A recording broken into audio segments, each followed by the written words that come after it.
الحمد لله رب العالمين الرحمن الرحيم مالك يوم الدين إياك نعبد وإياك نستعين اهدنا الصراط المستقيم صراط الذين أنعمت عليهم غير المغضوب عليهم ولا الضالين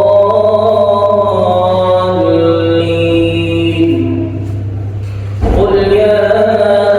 أهل الكتاب تعالوا إلى كلمة سواء بيننا وبينكم ألا نعبد إلا الله ولا نشرك به شيئا ولا يتخذ بعضنا بعضا أربابا من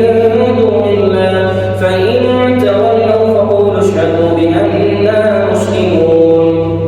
يا أهل الكتاب لم تحاجون في إبراهيم وما أنزلت التوراة والإنجيل إلا من بعده أفلا تعقلون ها أنتم هؤلاء حاججتم فيما لكم به علم فلم تحاجون فيما ليس لكم به علم والله يعلم وأنتم لا تعلمون ما كان إبراهيم يهوديا ولا نصرانيا ولكن كان حنيفا مسلما وما كان من المشركين إن أولى الناس بإبراهيم للذين اتبعوه وهذا النبي والذين آمنوا والله ولي المؤمنين ود طائفة